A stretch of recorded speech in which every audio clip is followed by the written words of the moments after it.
شاء الله النهاردة هناخد سكشن اسمه فلو سايتومتري. ده تكنيك من تكنيكس القياس، شبه يعني أو بفكرة تانية أو بتكنيك تاني شبه الاميونوهيستوكيمستري. ممكن نستخدم فيه انتي بوديز برضه ديتكشن اوف فلوروفورز وفلوريسنس وكده. نعرف يعني ايه هو الفلو سايتومتري كتعريف ككلمة. بعدين هنتعرف على التكنيك نفسه بنعمل فيه ايه. introduction. cytometry. كلمة cytometry هي متقسمة لشقين. refers to the measurement of a physical, chemical characteristics of cells or other biological particles. هي من كلمتين سايتو يعني cells ومتري يعني measurements، يعني أنا بقيس أو بتعرف على السيلز. flow cytometry التكنيك بتاعنا is the process whereby such measurements are made on cells or particles as they pass through a measuring apparatus in a single file suspended in a fluid stream. يعني الفلو سايتومتري هو الجهاز أو التكنيك اللي أنا بعمل فيه القياس بتاعي على السيلز أو البارتيكلز، بيعدوا في الميجرينج apparatus بتاعي in a fluid stream أو in a flowing stream، عشان كده اسمها flow cytometry. Flow cytometry is a technology that simultaneously measures and then analyzes multiple physical characteristics of single particles, usually cells, as they flow in a fluid stream through a beam of light. The properties measured include a particle's relative size, relative granularity, or internal complexity. يعني فلو سايتومتري بتاعتي دي تكنولوجي اقدر اعمل بيها قياس وبعدين اناليسز لمالتيبل physical characteristics لسنجل بارتيكل، اللي هي في الحالة دي تبقى غالبا سيلز، blood cells، سيلز المزروعة في tissue culture، ممكن plant cells، ممكن bacterial cells. as they flow in a fluid stream through a beam of light. يعني السيلز بتاعتي السسبنشن اوف سيلز بتاعي بيحصل له flowing في fluid stream بيعدي على beam of light، وهنفهم التكنيك بيحصل فيه ازاي. البروبرتيز اللي ممكن اقيسها في الفلو سايتومتري بتبقى البارتيكلز او السيلز relative size. يعني ايه relative size؟ يعني هي سايز تقريبي مقارنة بداتا عندي أنا بقارن بيها. الريلاتيف جرانيوليتي برضو نفس الحكاية، هي أنا بتبقى ريلاتيف يعني بتتقارن بداتا متسجلة عندي. أو internal complexity عشان أعرف نوعية السيلز اللي عندي في السسبنشن بتاعي أو في التيشو كلتشر بتاعتي إيه. These characteristics are determined using an optical to electronic coupling system that records how the cell or particle scatters incident laser light and emits fluorescence. الكاركترستكس بتاعتي دي بقيسها ازاي؟ باستخدام optical to electronic coupling system. يعني optical signal هتتحول ل electronic signal او voltage signal. في الكابلينج سيستم ده بيسجل بيعمل recording how the cell او the particle بيعمل سكاترينج، بيعمل انتشار للانسيدنت ليزر لايت اند emits fluorescence.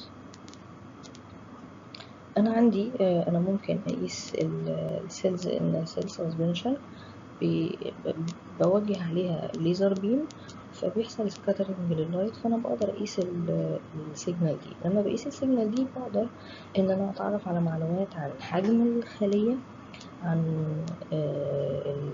الجرانيوليتي بتاعة الخلية أو الكومبلكسيتي بتاعة الخلية، شكل أو نوع الخلية يعني.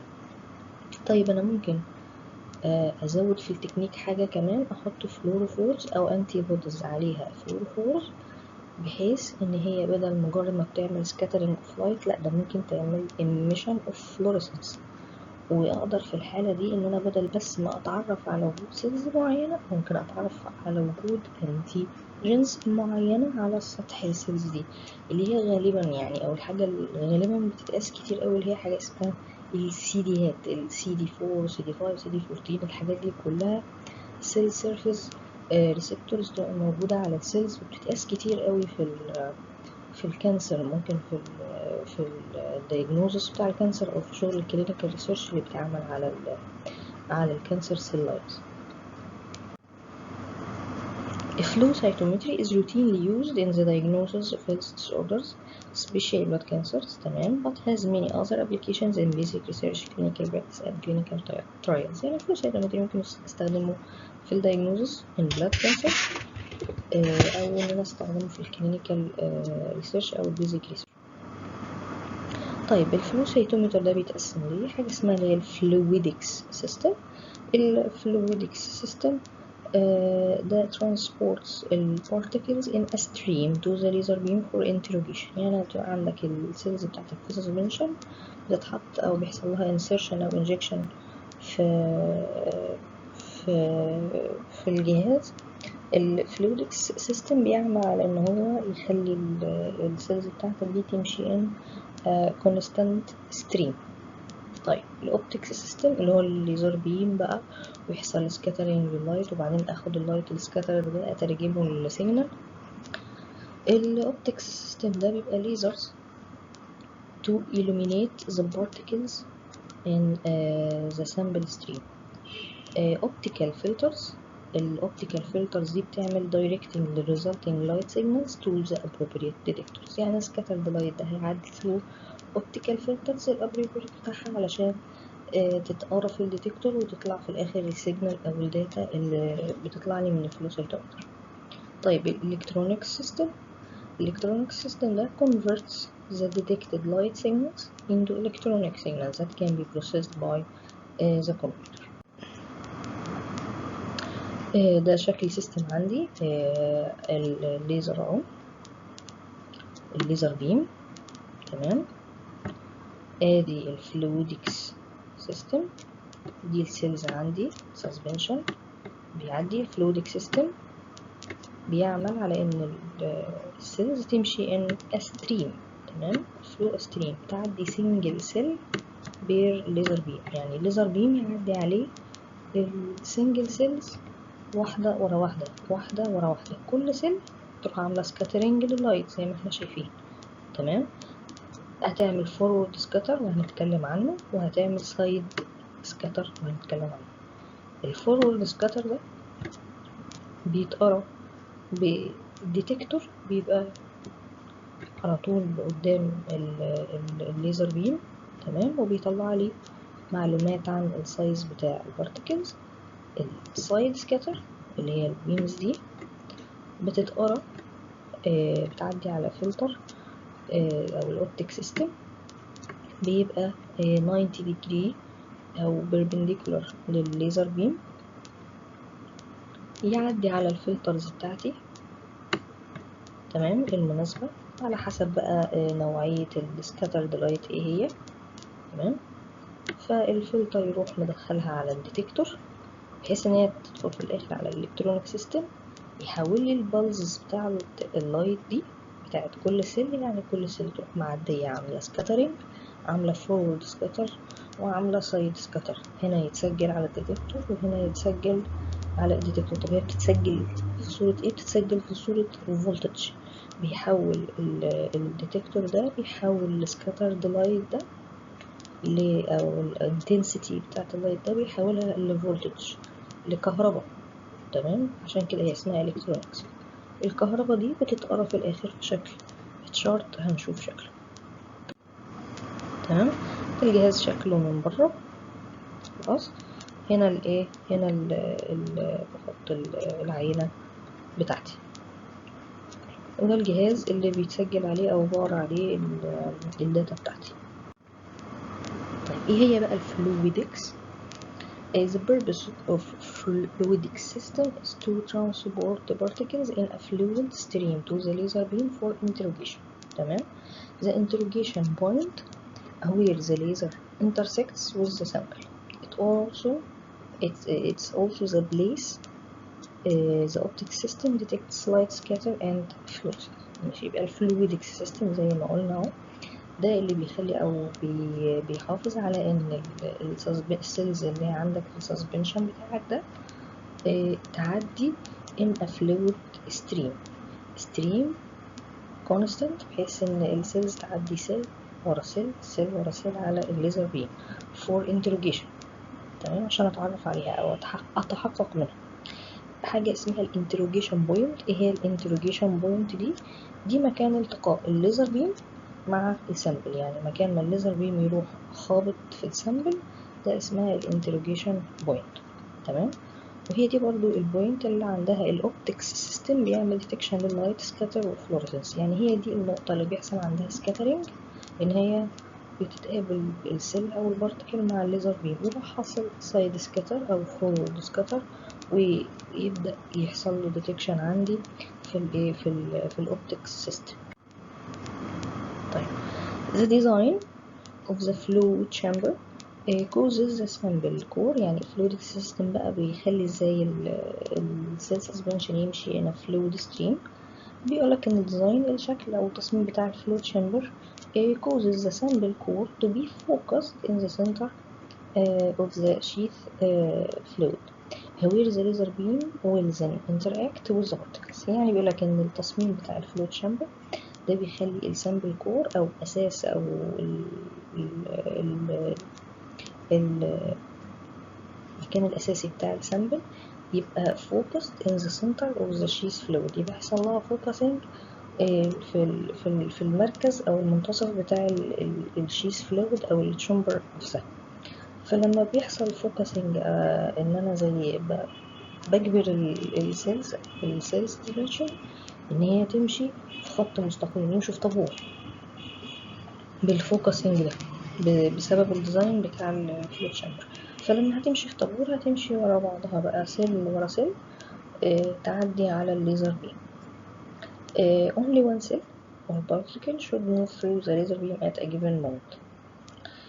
Based on principles relating to laminar flow, the sample core remains separate but coaxial within the sheath fluid.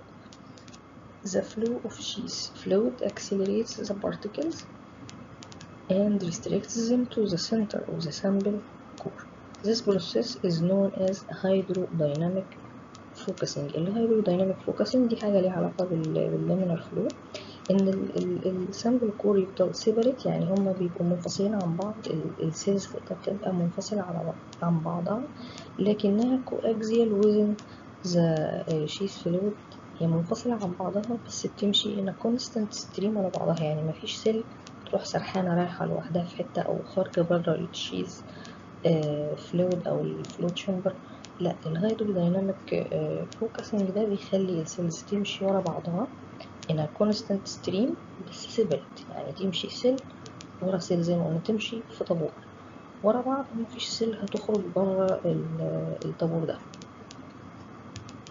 فهو بيعمل acceleration، يعني يخليها تمشي بسرعة بس بيعمل لها restriction للسنتر بتاع السامبل كور.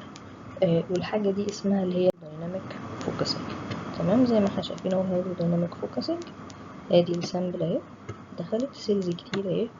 تمام، التصميم بتاع الشيث فلويد زي ما احنا شايفين هو معمول بالطريقة دي، بحيث ان هي هتمشي، هما ماشيين ورا بعض غصبا عن السامبل او غصبا عن السيلز، يمشوا ورا بعض بالهيدروديناميك فوكسنج في طابور ورا بعضهم، واحدة ورا واحدة. كل سيل at a given moment هتروح مقابلة الليزر بيم وعاملة سكاترينج لللايت. ادي برضو شكل تاني ليها اهو، دي الشيث فلويد. تمام، ادي سامبل بتبقى سيلز موجودة في سسبنشن ستيند او محطوط عليها انتي بودي او مش ستيند، خلاص هما ماشيين كتير اهو بالهيدروديناميك فوكسنج زي ما قلنا. cells pass through in single file. يبقى هيدروديناميك فوكسنج زي ما احنا شايفين هيخلي السيلز تبدأ تمشي في طابور، واحدة ورا واحدة separate بس in a constant stream. تمام، وات a given moment الليزر لايت سورس بيروح مقابل السيل ويحصل emission في الرول وسايد scattered from cells are detected. لو هي stained وعليها antibodies هيطلع لي منها fluorescence emitted. تمام. السيلز عندي ممكن ما تبقاش stained، يعني انت ممكن تبقى بس عايز تتعرف على عدد الخلايا اللي عندك او شكلها او السايز بتاعها، لكن لو انت عايز تتعرف على انتي جينز معينة على السيلز ساعتها تصبغها او تحط عليها انتي بوس. تمام. السامبل فلو ريت، الفلو ريت بتاع السامبل a higher flow rate is generally used for qualitative measurements such as immunophenotyping، ان هو يعمل phenotyping لإميون سيلز معينة. The data are less resolved since the cells are less in line in the wider core stream but are acquired more quickly. يعني لو انت عندك السيلز ماشية بفلو ريت سريع، يعني ما ده معنى الهاير فلو ريت، يعني السيلز بتمشي بسرعة. طيب السيلز بتمشي بسرعة، الحالة دي أنا أقدر أستخدمها qualitative measurement، يعني بس أتعرف على نوعية السيلز اللي موجودة عندي في السسبنشن ده. يعني أنا مثلا عايزة أتعرف بس على إيه نوع الإميون سيلز اللي موجودة عندي في السامبل. تمام. أنا مش عايزة أتعرف على عددها، أنا عايزة أتعرف على نوعها. طب ليه الحالة دي؟ ليه يعني الهاير فلو ريت يتعرف بس على نوعية الخلايا، ما اقدرش يتعرف لي على كمية او سايز. the data are less resolved لان الداتا بتبقى مش مش مكثفة او مش واضحة قوي. since the cells are less in line in the wider core stream but are acquired more quickly، لان السيلز بتعدي بسرعة قوي من على الكور ستريم، فهي بتطلع لك معلومات مش مكثفة او مش مركزة، بس هي بس تقول لك نوعية السيلز اللي عندك دي ايه، لكن ما تلحقش ان هي تديك معلومات عن عددها او عن السايز بتاعها. طيب a lower flow rate decreases the width of the sample core and restricts the position.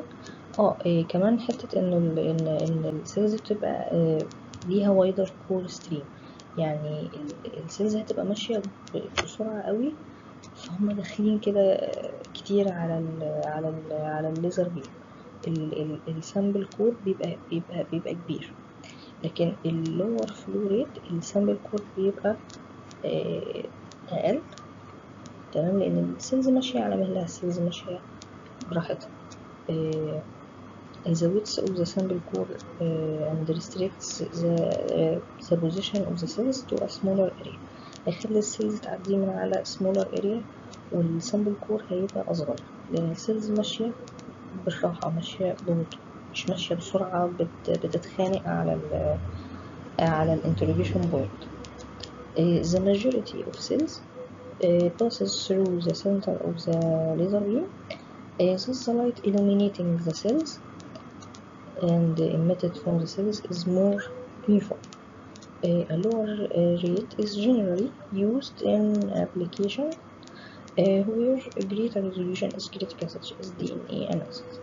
السيلز بتمشي براحتها، بتمشي بالراحة، بتعدي على الليزر بيم، تاخد وقتها عشان هي مش ماشية بسرعة، فالمعلومات اللي بتطلع لك منها بتبقى معلومات more resolved، بتبقى معلومات مكثفة أكتر أو مركزة أكتر.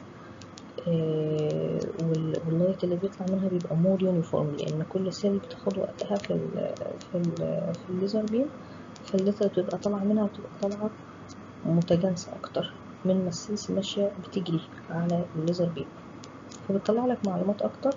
لا بحتاجها لما أنا ببقى عايز greater resolution، يعني الريزوليوشن زي هي احنا نعرف ان هي النقاء، بس هي معناها هنا ان انا محتاجة معلومات اكتر او مركزة اكتر عن السيلز. زي ال DNA analysis. يبقى انا عندك الهاير فلو ريت السيلز تمشي بسرعة، متلحقش تعدي على الليزر بيم، ويبقى السامبل كور في الحالة دي وايد. تمام.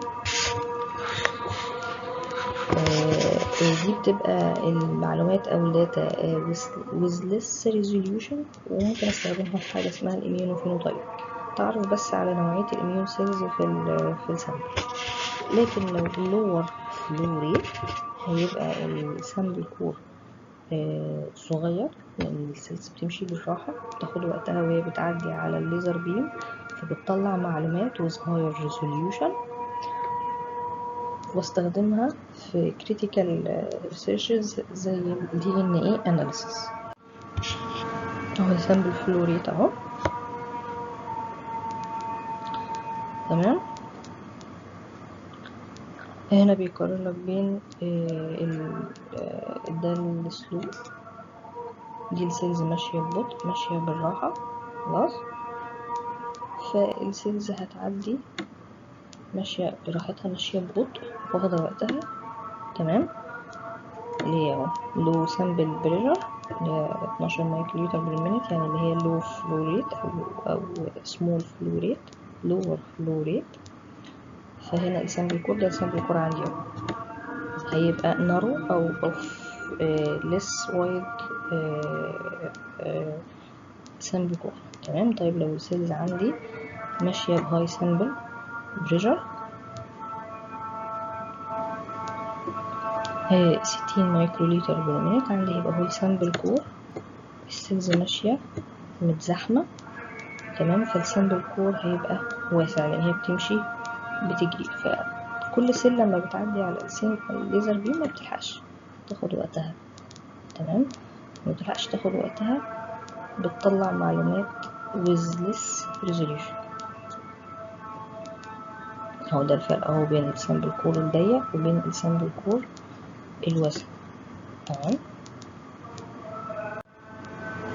طيب اللايت سكاترينج زي ما قلنا، الليزر بيم او اللايت سورس هيعدي على السيل، خلاص، بيعمل لايت سكاترينج ان فورورد سكاتر وسايد سكاتر. الفورورد سكاتر بيبقى مقابل للليزر بيم، لكن الفورورد سكاتر ديتكتور بيبقى مقابل للليزر بيم، لكن السايد سكاتر ديتكتور بيبقى بيربنديكولار.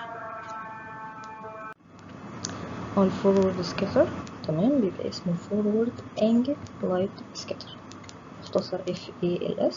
تمام. وضد السنسور بتاعه او الديتكتور بتاعه بيبقى مقابل او اوبوزيت للليزر لايت، بيبقى اسمه في الحالة دي FALS سنسور. تمام. ادي البارتكل زي بتعدي بارتكل على الليزر بيم، بيطلع منها الفورورد انجل لايت سكاتر او FALS، يتسجل او يتقرا في السنسور بتاعه. وادي ال 90 degree لايت سكاتر او السايد سكاتر. تمام. اسمه 90 لايت سكاتر سنسور بتاعه، بيبقى perpendicular او اللي هو 90 degree against الليزر بيم. تمام. يبقى ادي الفورورد سكاتر وادي السايد سكاتر. اللايت سكاترينج، الفورورد سكاترد لايت، السيجنال اللي طالعه منه اللي هي الفورورد سكاتر لايت بتبقى proportional للسيل سيرفيس اريا او السايز. السايد سكاترد لايت بيبقى proportional للسيل جرانيوليتي او internal complexity، يعني كل سيجنال منها انا بسجلها واقدر اتعرف بيها. الفورورد سكاتر اتعرف على السايز بتاع السيلز، السايد سكاتر اقدر اتعرف على السيل جرانيوليتي او الانترنال كومبلكسيتي، اقدر اتعرف بيها على نوع السيل او شكل السيل من جوه ايه. تمام. ادي هو شكل السكاتر، ده الفورورد سكاتر وده السايد سكاتر، بيتحطوا على بعض علشان يديك المعلومة الكاملة اللي انت عايزها عن السيلز. ده بيبقى عدد السيل او الكاونت. تمام.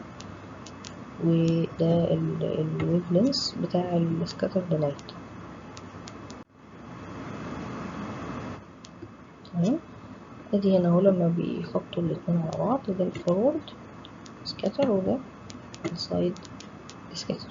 تمام. هنا بيعبر لك عن ان هنا في ليمفوسايتس تمام.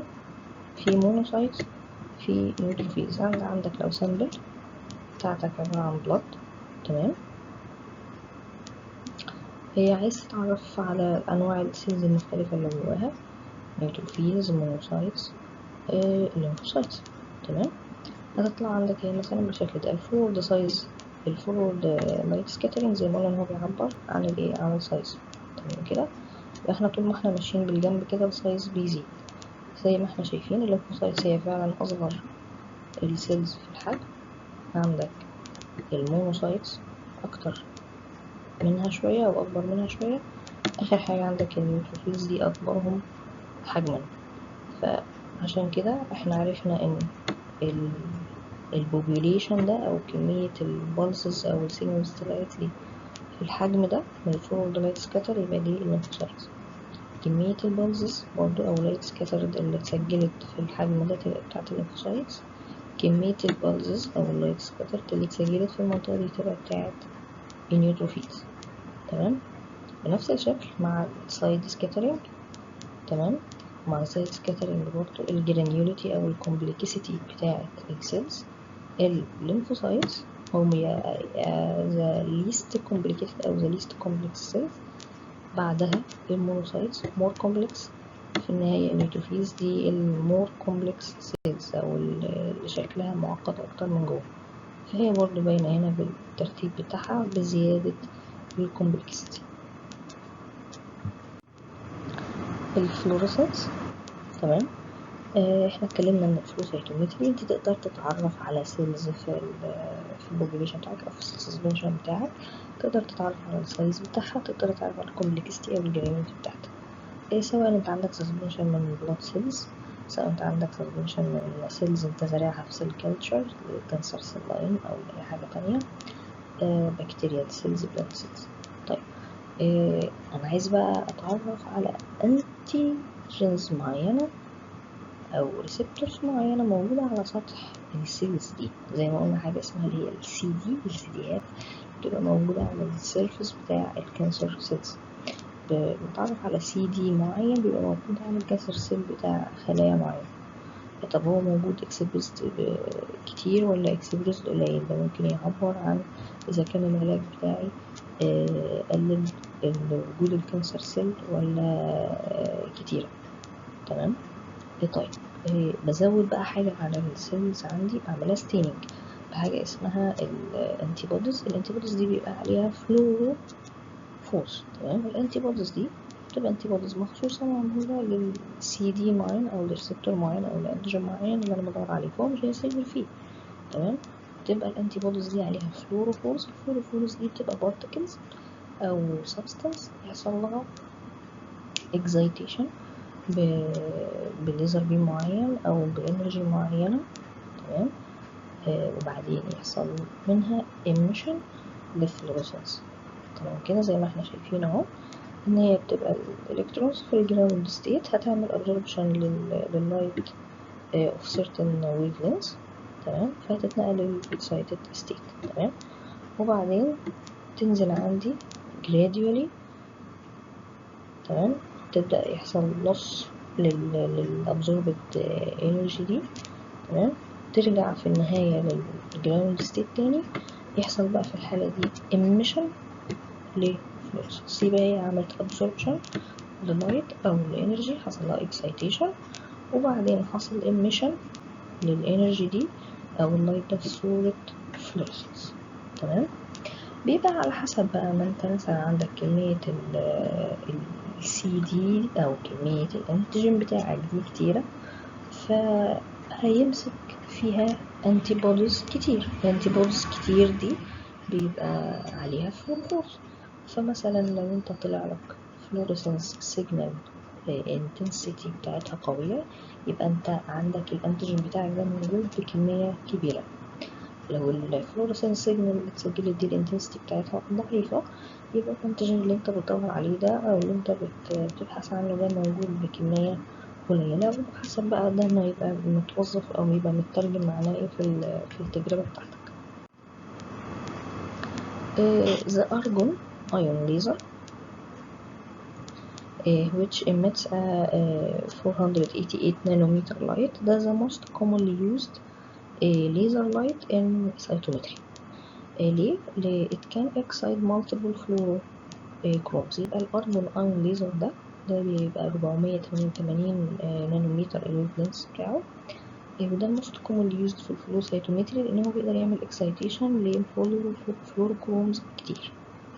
Various fluorochromes can be used in combination if each is excited at the same wavelength, in this case 488, and their peak emission wavelengths are not too close to each other. يبقى أنا أقدر ممكن أعمل combination لكذا فلوروكروم، يبقى أنا على نفس الخلية أقدر أتعرف على أكتر من أنتيجين أو على أكتر من CD.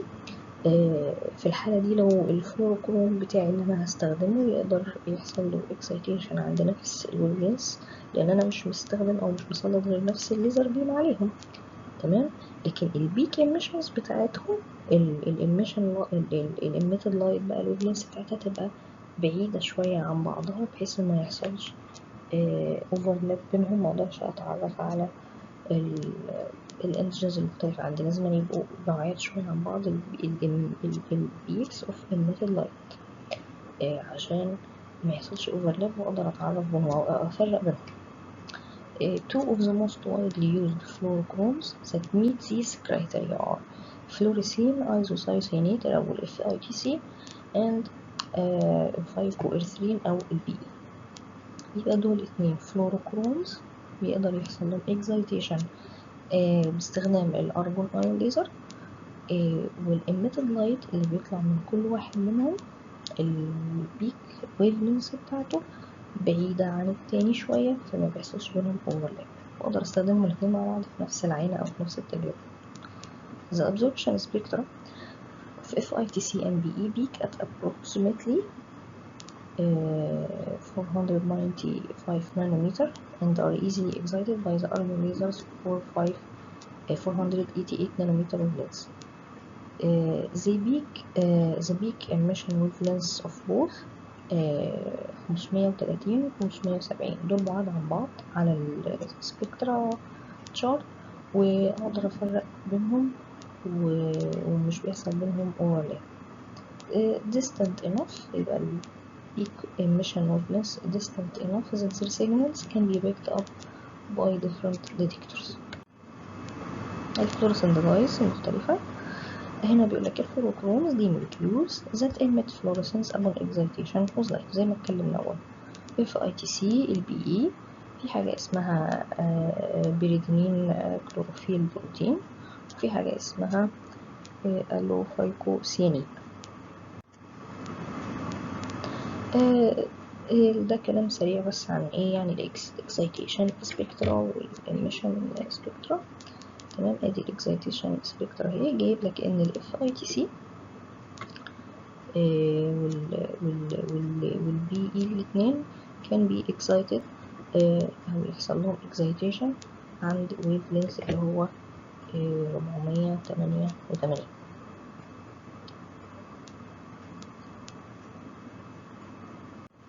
وادي الاميشن سبيكترا اللي هو حصل له اكسايتيشن، تمام، خد الانرجي، اتحرك من الجراوند ستيت الاكسايت ستيت، بعدين فقد الانرجي دي في صورة emitted light، تطلع بقى صورة emitted سبيكترا اللي بيتقرا عندك في الديتكتور ويطلع عندك كسيجنال في الفلو سايتومتري تشارت. ادي الاميشن سبيكترا اهو، ادي الويف لينث بتاعي، ادي الاف اي تي سي وادي البي اي اللي هما اكتر اتنين مستخدمين زي ما قلنا. الاف اي تي سي البيك بتاعته البيك بتاعت الاميتد لايت عند 530، لكن البي البيك بتاعته عند 570.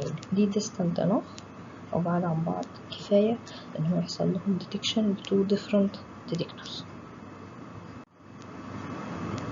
Strong fluorescence signals indicate the presence of a large number of fluorochrome molecules on a cell or a particle. يبقى زي ما قلنا لو الفلورسنس سيجنال طلعت قوية أو الانتنسيتي بتاعتها قوية، ده معناها إن في عدد كبير من الفلوروكروم موليكيولز مسكت في سيل أو بارتكل. هو a fluorescent compound like fluorescine isocyanate or phycoerythrin is conjugated to a monoclonal antibody, it can be used to identify specific cell types due to individual surface proteins that are characteristic to those distinct cells. تمام. يبقى أنا أقدر ممكن أفرق بين السيلز المختلفة، لأن كل سيل يبقى عليها سيل سيرفيس بروتينز مختلفة عن بعضها، فيمسك فيها انتي بوديز مختلفة ويبقى عليها فلوروكرومز مختلفة أقدر أقيس بيها. Therefore, in a mixed sample of cells, different fluorochromes can be used to tease out separate subpopulations. يعني انت مثلا عندك مونوسايتس، تمام، الليمفوسايتس، النيوتروفيلز. طيب المونوسايتس دول كذا حاجة، دول مش حاجة واحدة، تمام. طب انا عايزة اتعرف على السبوبيوليشنز بقى اللي جوه المونوسايتس دي، تمام. فانا عارف مثلا عندي نوع معين ونوع معين ونوع معين، كل واحد على السيل سيرفيس في بروتين مختلف عن التاني، فبروح حاطط انتي بودي محدد لكل سيل سيرفيس او لكل سيل بوبيوليشن يمسك فيه هو بس، تمام. فتطلع لي مثلا الانتنسيتي بتاعت ده اتقل من ده، يبقى السبوبيوليشن ده موجود اكتر من السبوبيوليشن ده. حصل اكسبريشن زيادة مثلا زاد بنسبة زيادة في مرض معين، في كانسر معين، تحت تأثير علاج معين، وهكذا. along with forward signal scattering side signal scattering data is the fluorescence staining of each subpopulation help determine what types and what percentage of cells are in a sample. تمام.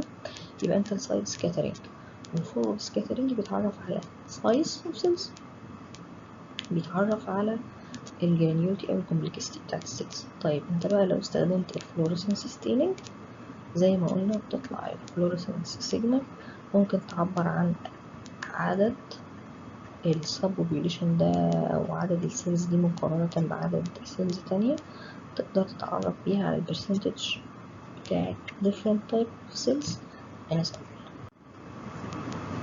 اهي الفكرة هي specific binding of fluorochrome labeled antibodies to cell surface antigens. يبقى انت بيبقى عندك اهو ادي الانتيبودي، تمام، وليبلد بالفلوروكروم، يروح ماسك انتيجينيك سيرفيس ماركر، تمام، حاجة معينة هو يمسك فيها موجودة على السيرفيس بتاع السيل، تمام. بيعمل له انكيوبيشن مع بعض عشان يمسك فيه، خلاص، وبعدين بعمل له اناليسيس. طيب في حاجة اسمها مالتي كولر فلو سايتومتري. 2 and 3 color flow cytometric measurement is most common. يبقى الموست common اللي معظم أجهزة الفلو سايتومتري تقدر تعمله إن هي تعمل 2 and 3 color flow cytometric measurement. However, new developments in hardware, lasers and optics, fluorochromes and software analysis tools allow for the possibility of multi-color 5 or greater measurements. يعني هي الموست commonly existing 2 or 3 color flow cytometry، بس في أجهزة متطورة أو في لابس متطورة ممكن تعمل 5 أو أكتر، وممكن كمان وصل إن في few labs in the whole world، في العالم كله في few labs ممكن تعمل up to 18 color flow cytometric measurement. يعني تطلع 18 مختلف، تقدر تقيس 18 نوع من السيل سيرفيس انتيجنز او 18 نوع من السيلز تقدر تتعرف عليهم في السيل population. Multicolor flow cytometry. There are 3 keys to multicolor flow cytometry. الفلوروكرومز عندي يبقى ليها high fluorescence intensity easily conjugated للمونوكلونال antibodies، ويبقى في little spectral overlap ما بينهم وبين بعض. اهم حاجة ان البيكس عندي ما يحصل لهاش overlap، البيك بتاعت الإيميشن سبيكترم. طيب multiple lasers to excite different dyes and selective filters to limit wavelength overlap between أنا ممكن أستخدم multiple lasers عشان أعمل excitation ل different dyes، ويبقى عندي selective filters عشان تعمل limitation للwavelength overlap between detectors. Analysis software capable of compensating the spectral overlaps between noise. يعني يبقى عندي سوفت وير بتاعي يقدر ان هو يعمل استبعاد لاي اوفرلاب بيحصل ما بين السيجنالز اللي بتطلع من الديفرنت نويز. زي ما شرحنا هي نفس الفكرة. ليزرز فلويدك سيستم بتطلع فورورد سكاتر، بتطلع لايت سكاتر، قياس يعدي على different filters بحيث ان هي يقدر يقلاري كذا لون multi color اهو multi color optic system. display of results. الريزلتس اللي بتطلع من الفلو سايتومتري بتطلع في شكل ايه؟ بتطلع في شكل حاجتين، حاجه اسمها هيستوجرام او حاجه اسمها دوت بلوت. تمام، ده شكل هو الهيستوجرام. الهيستوجرام is a single parameter plot where the y-axis shows the number of events. تمام، بيبقى عندي في الحالة دي اللي هي السيل كاونت. تمام، and the x-axis بيبقى في الحالة دي يا إما لوج يا إما لاينر. يعني عندي هنا يبقى ماشي مثلا 1 2 3 4 عادي لاينر، أو لوج. يعني باللوج يعني 10 أس 0 10 أس 1 10 أس 2. depicts the parameters digital signal value. بيقرا الديجيتال سيجنال فاليو بتاعت البارامتر. يعني هنا مثلا هو اللي عندي هنا هيستوجرام. تمام، ادي هنا هو دي السيل كاونت بتاعي خلاص، ودي الانتنسيتي بتاعت الفلورسنس اللي معمولة عندي بالاف اي تي سي، معمولة هنا ان لوج فاليو خلاص. يبقى الاف اي تي سي سيجنال اللي هي مقرية هنا. تمام، عاملة حوالي سيل كاونت 250.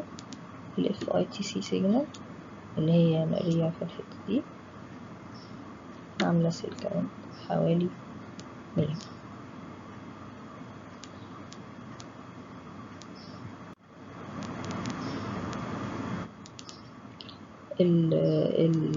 الشكل اللي هنا عندي ده اسمه اللي هو دوت بلوت. تمام، اللي هي بتطلع حاجة دوتس. الدوت بلوت بقى ده بيبقى 2 parameter graphical representation of a sample's properties where each point plotted corresponding to an individual cells. الفيجر اللي موجود عندي هنا بيعمل depicts a typical scatter plot خلاص، اللي هو الفورورد scatter plot versus السايد scatter plot that would be used to define the size and complexity of the cells in sample phases. زي ما اتكلمنا عليه وشرحنا في المرة اللي فاتت اهو، ده forward scatter ده side scatter. تمام، ده عدد السيلز عندي وده عدد السيلز عندي خلاص. زي ما قلنا ان احنا ده كده بيبقى ماشي increasing in ده هنا السايز، ده هنا increasing in value. فده هنا increasing in size value خلاص. زي ما قلنا هنا يبقى هنا البوبوليشن اللي هنا ده population with the least size، وده population اهو with the bigger size خلاص، وده population تالت تمام with the biggest size خلاص. طيب اللي اتقرالي بقى من السايد سكاتر، اللي اتقرالي من السايد سكاتر اللي هي الجرانيوليتي او الكومبلكسيتي، وبرضو الرقم اللي بيزيد عندي ده زيادة الكومبلكسيتي او زيادة الجرانيوليتي. فهيبقى عندك هنا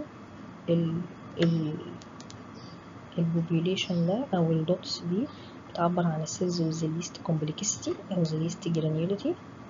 طيب البوبوليشن ده هيعبر لك عن السيلز with more complexity او more granularity. اخر population او اخر دوتس دي هتعبر لك عن السيلز with the most complex structure او most granular structure. عشان كده هنا في الحالة دي بيبقى اسمها two parameters. يعني هنا انا قدرت اتعرف او اعمل بلوتنج لتو parameters باستخدام الدوت بلوت، لكن في استخدام الهيستوجرام زي ما شفنا الفات هو عبر لي عن بارامتر واحد بس. حاجة اسمها بقى الجيتنج. ايه هو الجيتنج؟ subsets of data can be defined through gating. a gate is a numerical or graphical boundary used to isolate subpopulations of particles or cells in order to generate statistics on a limited number of events in a given sample. يعني الجيتنج ده زي الجيت أو البوابة دي numerical، دي قيمة أو graphical boundary، دي حاجة رقمية أو حاجة جراف باوندري، زي حد أنا بستخدمه عشان أقدر أعمل isolation لسبوبيوليشن معين من البارتكلز، عشان أقدر أعمل statistics على limited number of events in a given sample. يبقى عندي subpopulation أنا عارفة إن هو بيبقى موجود بشكل قليل أو بكمية قليلة في السامبل عندي، فأنا بعمل الداتا بتاعتي وبحط لها numerical أو graphical boundary علشان أقدر أحدد أو أتعرف على عدد السبوبيوليشن ده. For example, if a researcher was analyzing a sample of peripheral blood, it had been stained with fluorochromes to identify CD4 and CD14 surface proteins, but was only interested in knowing the percentage of monocytes that contain those markers. يعني انت عندك اهو peripheral blood sample، تمام، وعايز تتعرف وحصل لها ستينينج بفلوروكرومز تمسك في السي دي 4 والسي دي 14، بس انت مش عايز تعرف غير عدد المونوسايتس في السامبل اللي عندك اللي عليها سي دي 4 وسي دي 14. طبعا انت بريفرال بلاد موجود فيه مونوسايتس، موجود فيه نيوتروفيلز، موجود فيه ليمفوسايتس. في الحالة دي يقدروا يستخدموا او يعملوا الجيت النيوميريكال او الجرافيكال باوندري ده around the monocyte population of the forward light scatter versus side scatter plot, thereby limiting the data they visualize to monocytes. يبقى عمل جيت او عمل ليميت علشان اقدر بس اتعرف على وجود المونوسايت population دي بس اللي يحصل لها visualization عندي في الداتا as compared to the entire population of cells. Next, using a dot plot to graph the gate region, they would be able to gain a clearer understanding of what percentage of monocytes express only CD4 and CD14 neither or both. تمام. ببساطة كده انت مثلا السيلز عندك او السامبل عندك اللي هتعدي هي of all sizes، تمام، of all types of granularity and complexity type. انت عارف ان المونوسايتس بتطلع او بيبقى ليها قيمة معينة للسايز في شكل فورورد سكاتر، وبيبقى ليها قيمة معينة للجرانيولتي او للكومبلكسيتي في السايد سكاتر. فانت وانت بتعمل الداتا بتاعتك بتروح حاطط في البارامترز او في السيتنجز اللي انت هتقيس بيها نيوميريكال باوندري. يعني هتقوله انت بس طلع لي في الداتا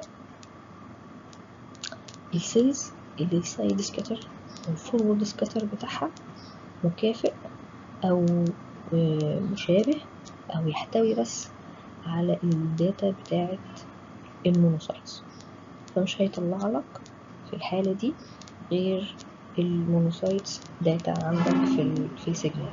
يا كل السيلز هتعدي، كل السيلز هتطلع لايت سيجنال، تمام، بس انت حطيت باوندري او حطيت رقم حد الداتا بقى اللي هتطلع لك في الاخر او الجراف اللي هيطلع لك في الاخر.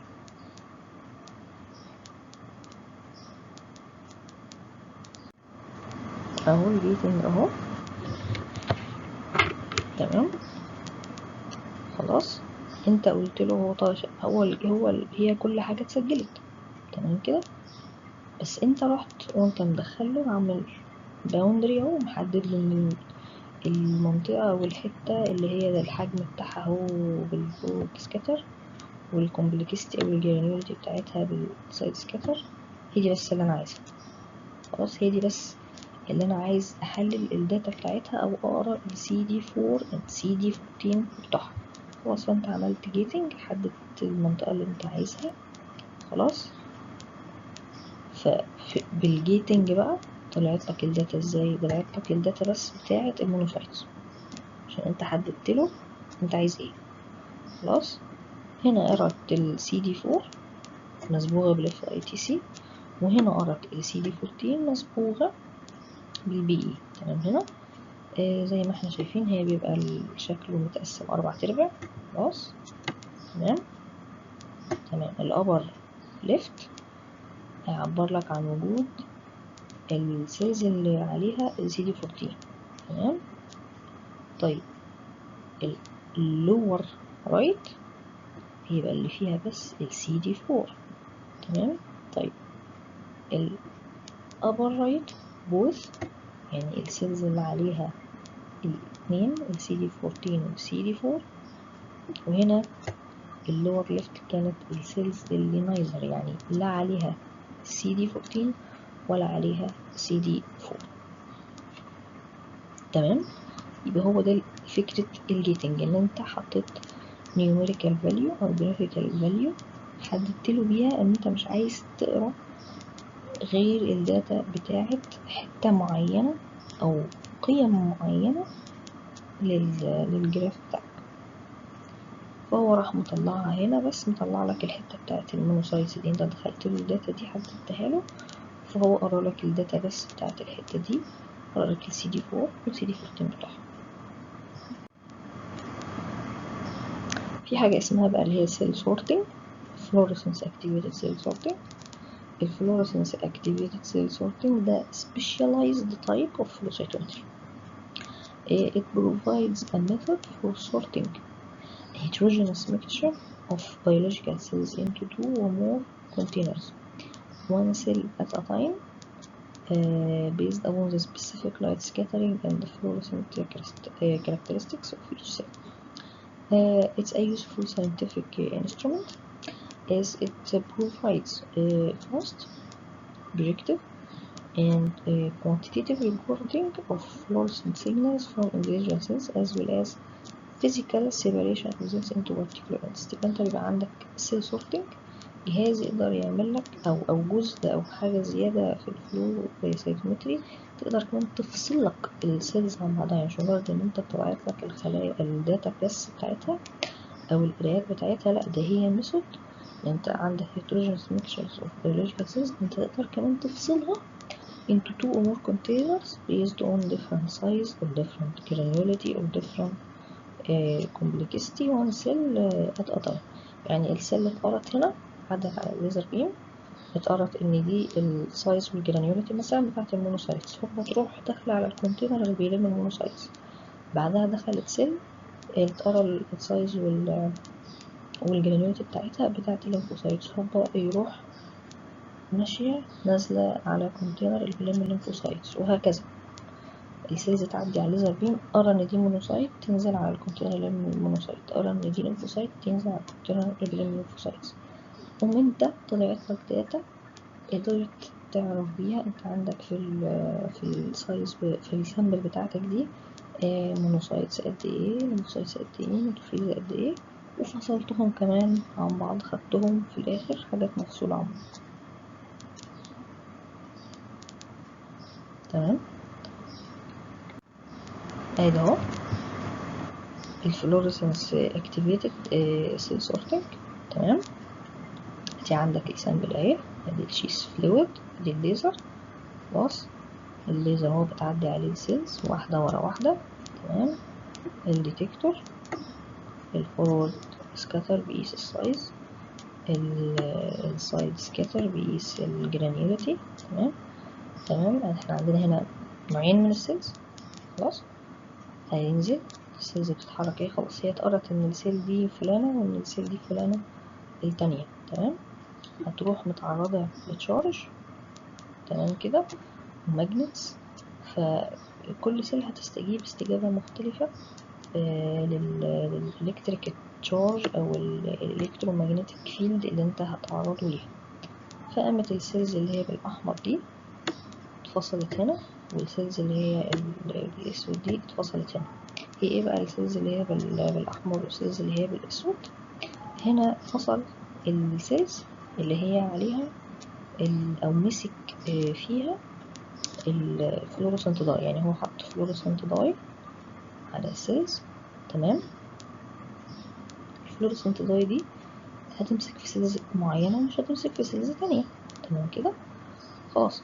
هي اللي متلونة بالأحمر. السيلز اللي متلونة بالأسود دي اللي هي ايه، مش عليها الانتي بودي ده، ومش عليها الانتيجين ده، او مش نوعية السيلز اللي هو بيدور عليها، هو مسكتش فيها الداي.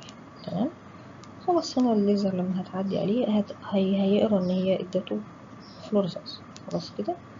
فهتتعرض في الالكترومagnetic تشارج، هتروح مفصولة في الكونتينر لان هي اتقرت ان هي بوزيتيف سيلز او بوزيتيف سامبل، او هي السيلز اللي اتساغت وطلعت فلورسنس. السيلز اللي بالاسود دي سجلت عنده ان هي مادتش فلورسنس، فهتروح برضو بالالكترومagnetic فيلد، هتروح ماشية في حتة تانية اللي هي ناحية النيجاتيف سامبل. هنا بقى بيبقى مثلا بيفصل نوعيتين مختلفتين مثلا من السيلز، او السيلز اللي عليها سيل سيرفيس انتيجين معين غير السيلز تانية مش موجود عليها او مش اكسبريسد عليها. الابليكيشنز بتاعت الفلو سايتومتري زي ما قلنا هو سيل سورتنج، انا افصل سيلز عن بعضها. اميونو فينوتايب نتعرف على وجود اميونو سيلز معينة. ابوبتوزيس هقدر اعرف على السيلز اللي حصل لها ابوبتوزيس، السيلز اللي ما حصل لهاش ابوبتوزيس. سيل سايكل اناليسيس اقدر اتعرف برضه على السيلز بتاعتي دي في انهي مرحله من مراحل السيل سايكل، ومرور التجربه مثلا عندك السيل سايكل بتتغير. والسيل بروفيريشن اسيس ده بقى فيديو بيشرح عندك السيل سايكل، هنسمعه مع بعض.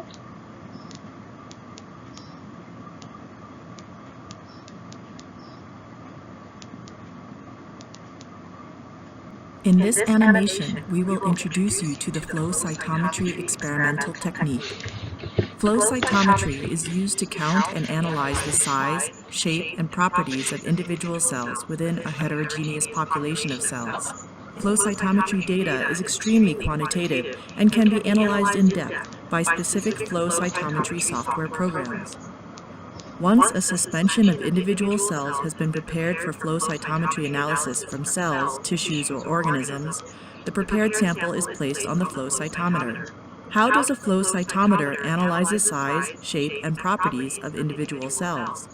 A flow cytometer contains several key components, including the sample, fluidics that move the sample into the flow cytometer, lasers, optics which gather the light, detectors to sense the light, and a computer system to output the data into a form that can be analyzed by the researcher. Once a sample has been placed in the flow cytometer, the machine will suck up the sample, mix the sample into a stream of saline solution in the cytometer, and lead the cell suspension through a narrowing channel, causing the cells to form a single file line before the cells pass through the laser at the interrogation point.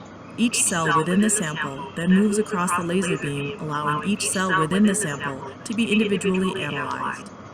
As each cell passes through the laser beam will scatter in multiple directions.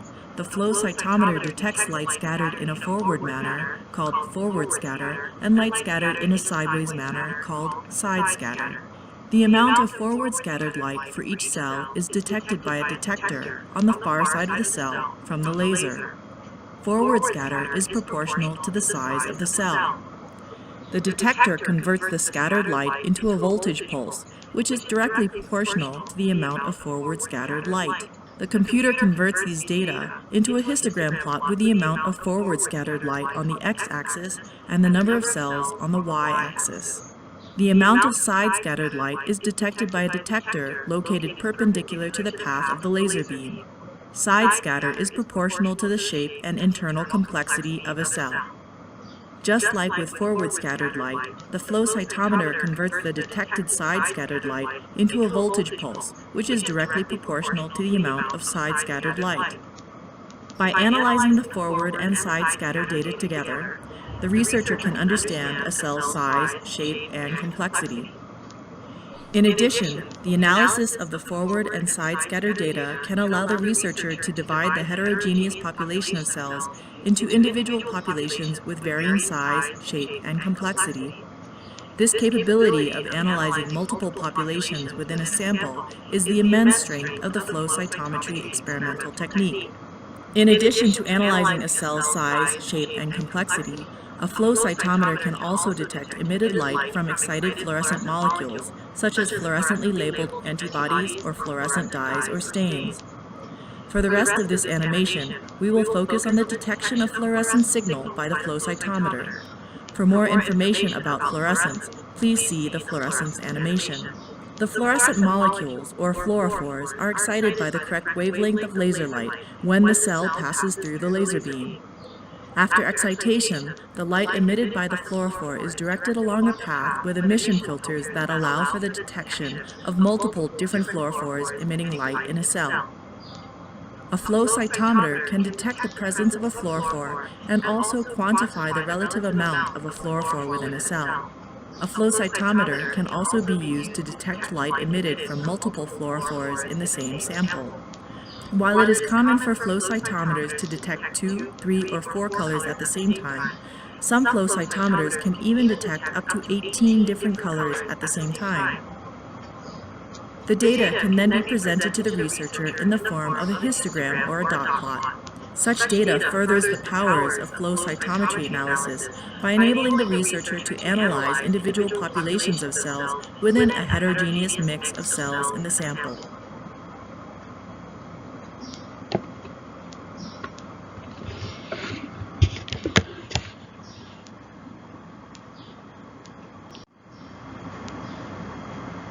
نتعرف على فيديو نتفرج على فيديو تاني.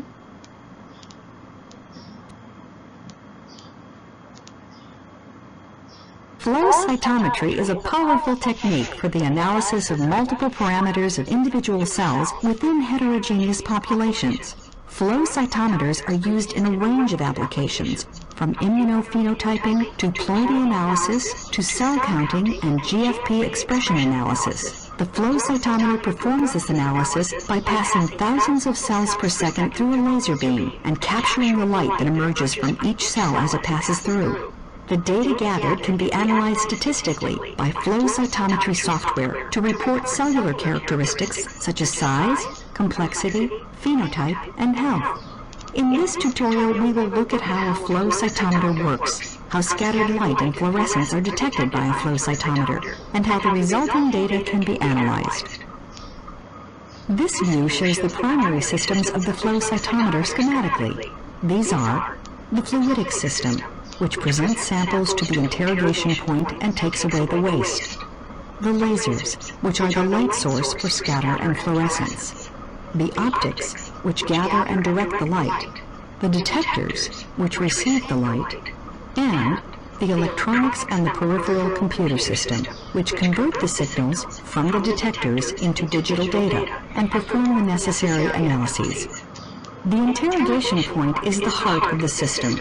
This is where the laser and the sample intersect, and the optics collect the resulting scatter and fluorescence. First, let's talk about how the sample is delivered to the laser. Here we see how the sample is transported through the interrogation point. For accurate data collection, it is important that particles or cells are passed through the laser beam one at a time. Most flow cytometers accomplish this by injecting the sample stream containing the cells into a flowing stream of sheet fluid or saline solution. As you can see, the sample stream becomes compressed to roughly 1 cell in diameter. This is called hydrodynamic focusing.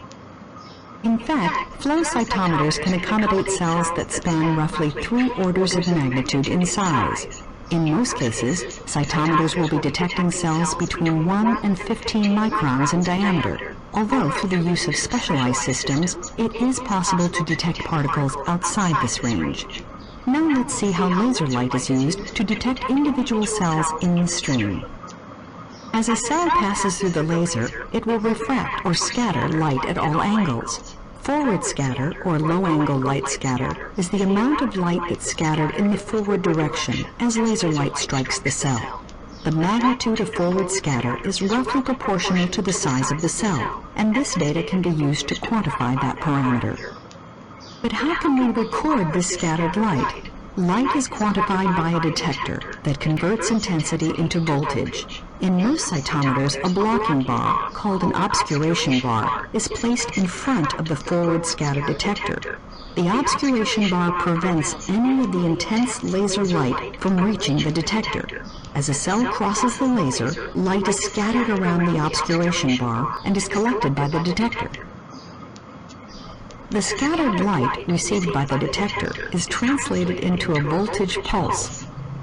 Because small cells produce a small amount of forward scatter and large cells produce a large amount of forward scatter, the magnitude of the voltage pulse recorded for each cell is proportional to the cell size. If we plot a histogram of these data, smaller cells appear toward the left and larger cells appear toward the right. A histogram of forward scatter data is a graphical representation of the size distribution within the population, but such a graph only presents one-dimensional data. Next, let's look at side scatter.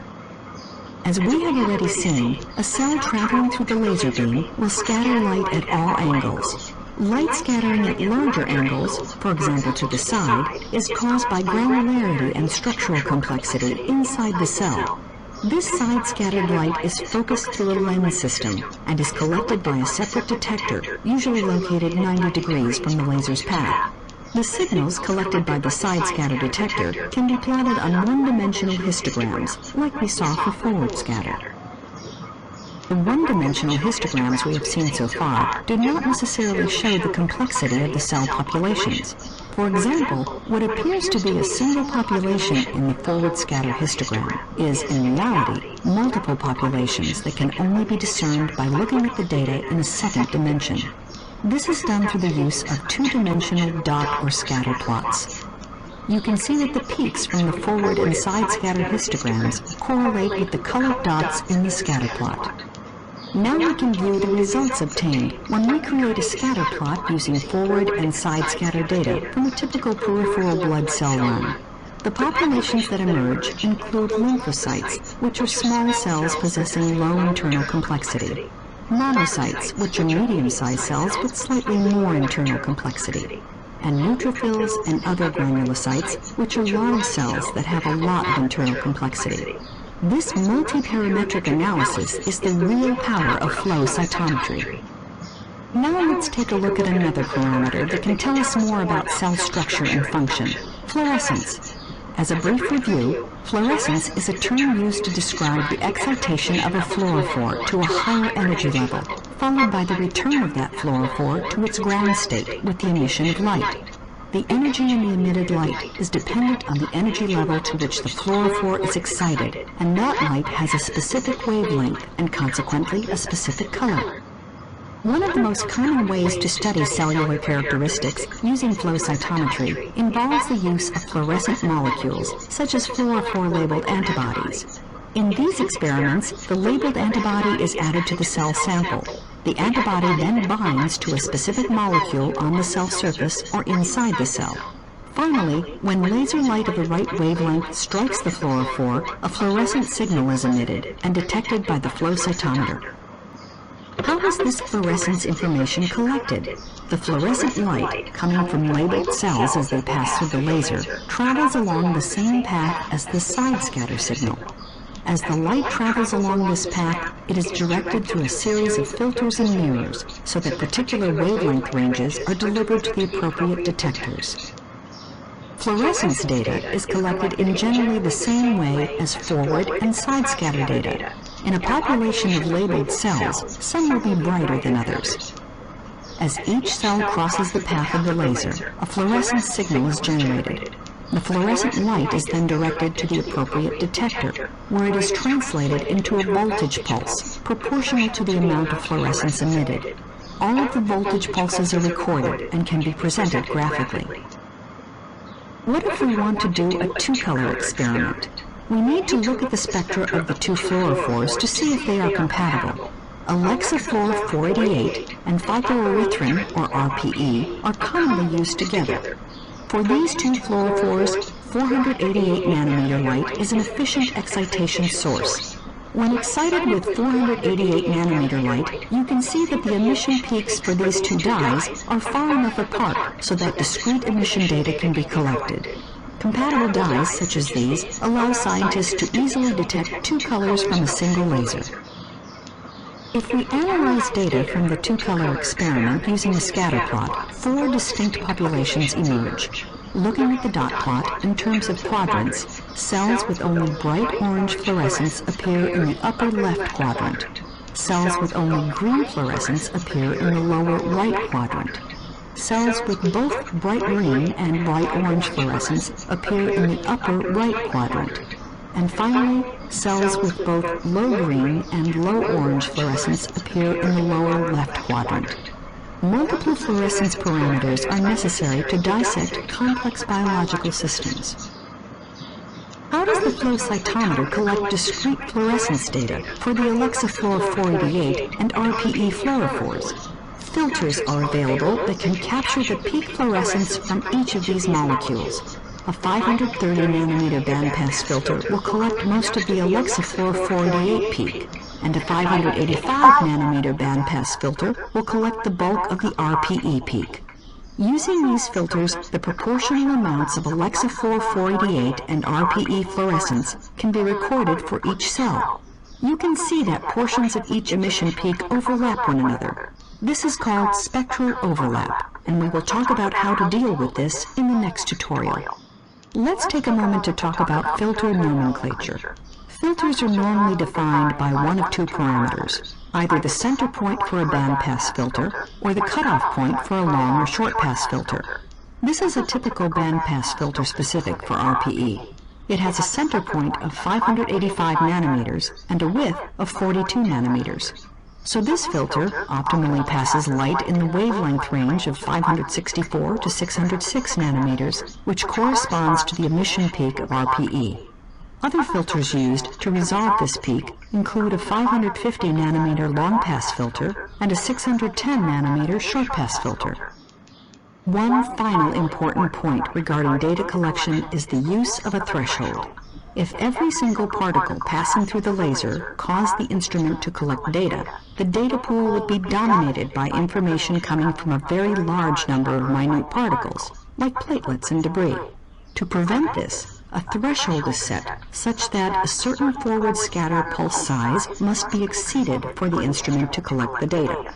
On the histogram, the blank area represents the small cells and debris that are excluded from analysis by the threshold. This means that the majority of events that the cytometer collects are the cells of interest. It is important to realize that the small particles are still passing through the instrument. They are just being ignored. We've come to the end of this tutorial. Our journey began with a look at the systems that make up the flow cytometer and how those systems work together to collect information on cells as they pass through a laser. We went on to examine in more detail how cytometers detect light scatter and fluorescence, and how that information can be viewed on various plots. In summary, flow cytometry is a unique tool, providing scientists with a way to gather statistical data on large numbers of cells and use that information to correlate multiple parameters within a cell population. 4 to 6 color experiments are becoming easier. A few labs in the world are able to distinguish up to 18 colors simultaneously. In the next tutorial, we will talk in more detail about some of the trickier aspects of data analysis. تمام. هو ده الفلو سايتومتري باختصار. هو مش تكنيك معقد، ولكنه تكنيك مفيد جدا وبيساعد فعلا في الدايجنوزس بتاع الكانسرز، وبيساعد فعلا في الريسيرش بتاع الكانسر سيلز والكانسر سيل لاينز. شكرا يا دكاترة، وده آخر سكشن معانا إن شاء الله، وإن شاء الله نشوفكم على خير.